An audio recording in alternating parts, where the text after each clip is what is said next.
According to the latest reports, Robert Jenrick believes that 50 men would board the Bibby Stockholm within the next few days.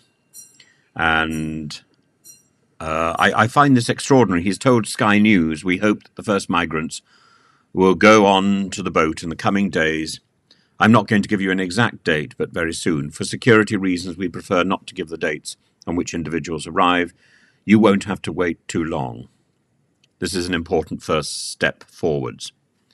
Well, probably rather like the first step forward that he announced with his talks in Turkey about Turkey taking back Turkish refugees. This may just be noise from a man who's been told that the fire department think that this is a fire risk, that this is another Grenfell Flats, an unsound place to house people. I don't know. He would hope to increase the numbers on the barge to the capacity of 500. It may be that the fire brigade will say that a smaller capacity is legitimate. The larger capacity is the problem. The barge is part of the government's plan to house asylum seekers and not to keep them in hotels. And ministers have said that they plan to cut the £6 million a day cost of housing asylum seekers. Of course, that price and that cost only exists because of Theresa May's hostile environment and because of the go slow that she seems to have encouraged in the Home Office since her tenure began. We need to change that way of working.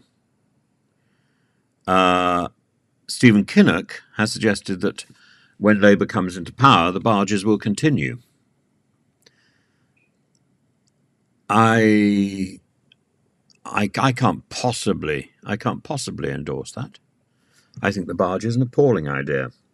If we're going to house refugees, and if we're not going to allow them to work, we need to house them in acceptable accommodation. And we've had plenty of time to build accommodation. Plenty of time. We also have, I'm sure, plenty of accommodation, real accommodation around the country, not in hotels, that could be repurposed for asylum seekers. But instead, our government wants to make a point. It wants to send a signal.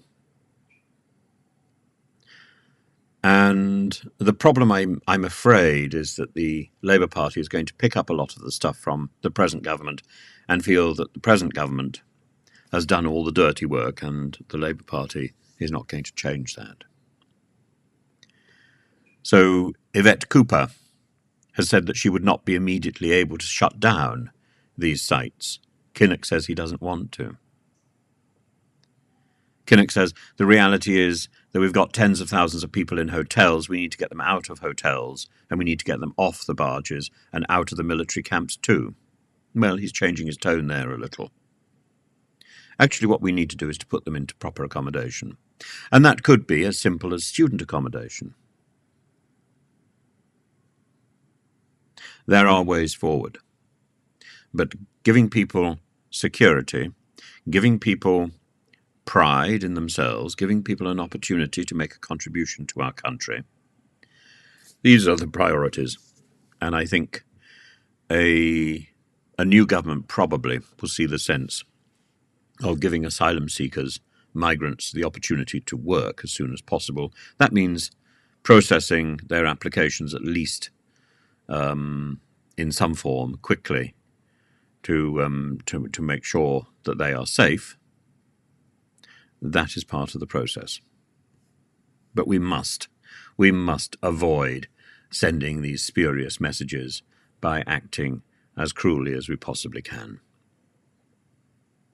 And if we are going to use the barges, we need to make sure that they are not going to keep people in a confined and frustrated way, because that way is dangerous too. We must make sure we are treating people with humanity and we're treating people with kindness.